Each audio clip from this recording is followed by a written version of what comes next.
Good afternoon, everyone.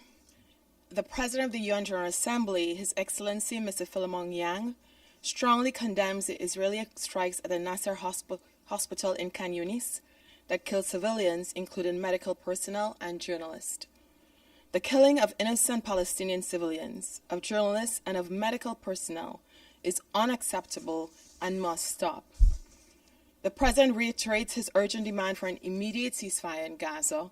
Humanitarian organizations must be given full, rapid, safe, and unhindered access to deliver badly needed assistance in large scale to the civilian population in Gaza, and Israeli hostages who are still being held under extremely dire conditions must be released.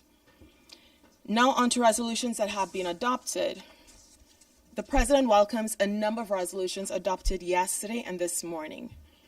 These include the terms of reference and modalities for the establishment and functioning of the Independent International Scientific Panel on Artificial Intelligence and the Global Dialogue on Artificial Intelligence Governance. Also, the adoption of the Sevilla Commitments, and a decision was adopted on the question of equitable representation on an increase in the membership of the Security Council and other matters related to the Security Council. With regard to key moments ahead, the high-level forum on the Program of Action on a Culture of Peace takes place on the 2nd of September.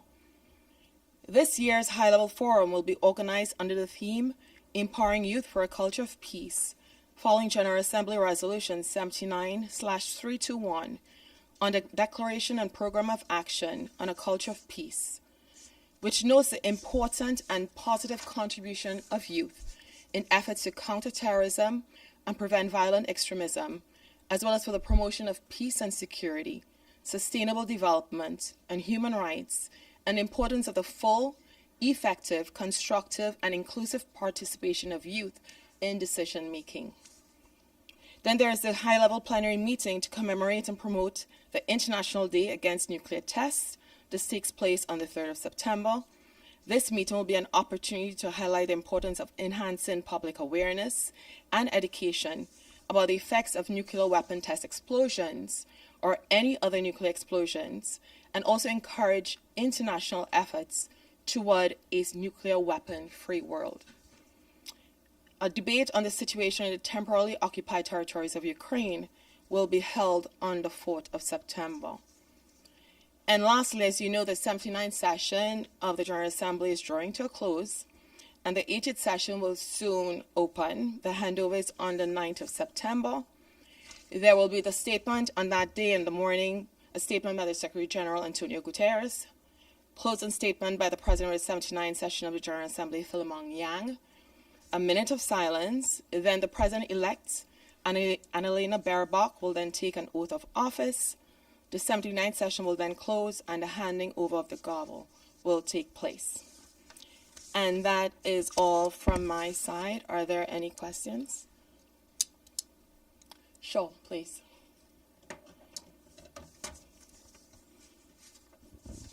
You said that there will be a debate on the Palestinian-Israeli conflict on September 4th.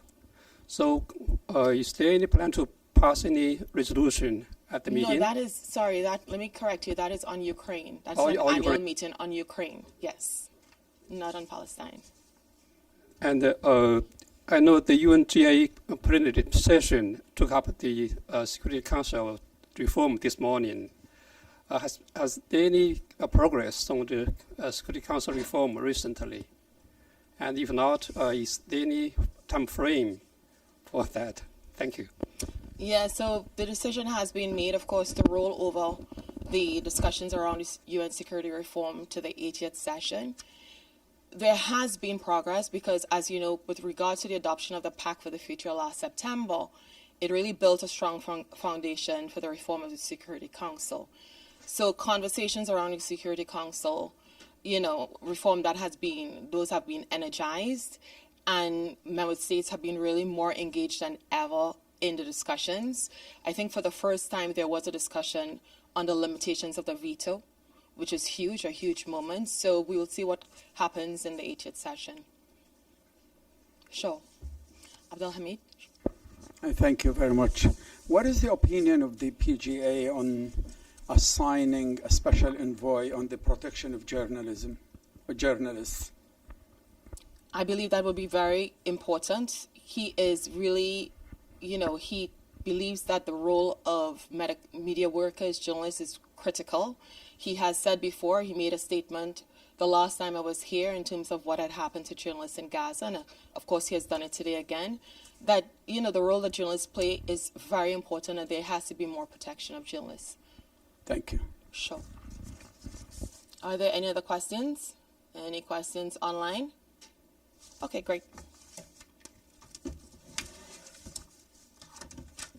Wishing everyone a great afternoon. I would have started on time, but Sharon,